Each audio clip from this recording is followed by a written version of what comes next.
I've been introduced to you as someone who's been the dean of a school of medicine for about 15 years, and while dean, the executive vice president of a health center. These were great privileges for me. I quite don't really realize how they happened. My training in medicine was as a surgeon, a general surgeon, and a surgical oncologist. Eventually, I had the privilege of being a person of a department of surgery, and I figured that that might be where my career would mature and perhaps end over time. But about 15 years ago, I was asked to be the dean of a school of medicine, and about 10 years ago, while dean, to be the executive vice president of a health center. And I would just advise anybody that's offered those opportunities to take people up on them. It was a special privilege.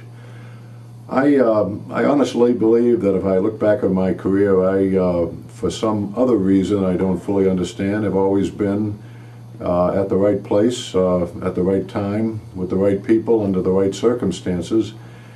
And I would emphasize the right people, because if one even starts at the level of my mother and father and moves forward through the opportunities I had in high school and college, there were numerous people in those relationships that were outstanding mentors to me. They demanded much. I sometimes resented that when they were demanding it, especially at the level of my mother and father. But I found later in life that what they were really doing was assuming that I had enough intelligence and that I could learn the skills that were necessary, but they were teaching me some of the other things that were critically important, such as the ability to communicate, both orally and in writing, the ability to act in an altruistic fashion, namely having a willingness to give without asking for anything in return, an understanding of a sense of duty, if you will, that what we do in medicine requires a commitment, and the commitment could be one that would be any time of the day or night or the week or the year, and you had to be available to make the right things happen. They taught me early in life how to work in a system. One of the things my father created for me was the opportunity to work at the lowest level, if you will, of a medical system. I was an orderly as a teenager in a major hospital in Massachusetts. And I learned a lot of things that people maybe take for granted, but were very important and enabled me as I moved through my medical profession. Most important was to understand patients who are ill and understand their families and empathize with them and do everything I could to try to make, within the limits of my skills at that time, their experience better. And over time, I think those things that and those things that I learned at that stage of my life, the people that I was exposed to in college who demanded more of me perhaps than they might have demanded of other people, those people that I sometimes resented, I look back as the folks who enabled my career, and probably at the end of it were the people that laid the foundation for me to be a dean and an executive vice president and to enjoy doing those functions. I think from a strict leadership point of view, I've learned a number of things over time, and one is that leaders imply that you're working with somebody. And I didn't say that somebody was working for you. I said you're working with somebody. You're working with them and they're working with you, and if that relationship is hand in glove, not one of power or control, I think that you find that the folks you work with really enjoy working with you. They want to work with you. They want to make you look good. They want to make the organization succeed. And what you have to end up doing is basically creating a strategic plan, getting them to understand it, to buy into it, to own it as their own personal strategic plan, to implement it, and to value it, and to consistently fine-tune it. I think the tragedy I see too often is that people who are in, quote, leadership or executive positions try to accomplish that in a top-down fashion, and I think they're doomed to failure when they do that. I think when they might have an idea that is critical.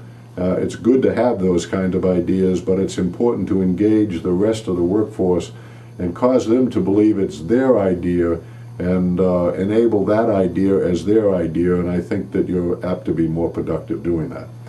So from my point of view, there are 4 essential qualities of leadership. One is this mutual affection, mutual admiration, mutual dependence on each other. You can even go so far as to call it love. I believe that the people I worked with knew that I respected them and knew that I would do anything for them within my means, personally or professionally. I came to believe very strongly, I still feel it today, that they feel the same way about me. I also know that I'm not omniscient. I don't have a stranglehold on all of the important things that it's necessary to know. I work with talented people, and a skill of a leader is to recognize that and to delegate to these talented people tasks that enable the well-being of the organization. A third quality that's critical is when they succeed, and they will succeed to some degree, and whatever that degree is, it's important. You have to celebrate that success. And I believe you celebrate that success in many different ways. And it's not just about economic enhancement, but it's about personally telling them how important they are and strengthening their belief in themselves. And so I think that there are at least 3 issues that are critical. One is love, one is delegation, the other is celebration. And then, of course, every leader is someone who has some power, some control over things. My attitude towards that is I didn't object to people believing that about me, but I never wanted to have to exercise that power. I wanted them to know there was a line in the sand. You didn't want to get too close to that line, but I never wanted them to ever believe that they were getting too close to it. And my attitude was that if you gave away power, it came back to you many-fold, and it enabled you and enabled the organization. And finally, I've said it many times that I think the ideal circumstance, when someone asks me, who do you want as your leader? Well, it's someone I'd want to be in a foxhole with when things were getting very difficult in a battlefield. Someone that I trusted, who trusted me, and who I knew, given the intensity of the situation, was determined to get me out of that situation just as much as I was determined to get him or her out of that situation. It wasn't about me alone or him or her alone. It was about both of us succeeding, and if only one succeeded, the situation would be a failure. So I think those are the core elements in my mind of leadership. I don't think you're born with it. I think you develop it. I think it develops by virtue of the circumstances you're involved with, the people you meet, how you learn from those people, how you develop with those people. And it's always been my privilege, as I said at the beginning, to be with the right people at the right time, under the right circumstances, in the right places, and I feel very honored to have had that privilege. Looking back at my career, I think there are many things that I might have done differently, but I have enjoyed every moment. I think looking at the circumstances as they exist when I did them, I might not have done them differently given the circumstances, but it's always easy to look back retrospectively and think about changes you would have made. But on balance, I've had fun. I've enjoyed myself. I think people have been enabled by virtue of my interaction with them and their interaction with me. And if there are people who haven't felt so enabled, I feel very badly about that. I wish I did have the chance to interact with them again and do it differently. But as I said, on balance, I could not have had more fun in my career. Thank you very much. Thank you.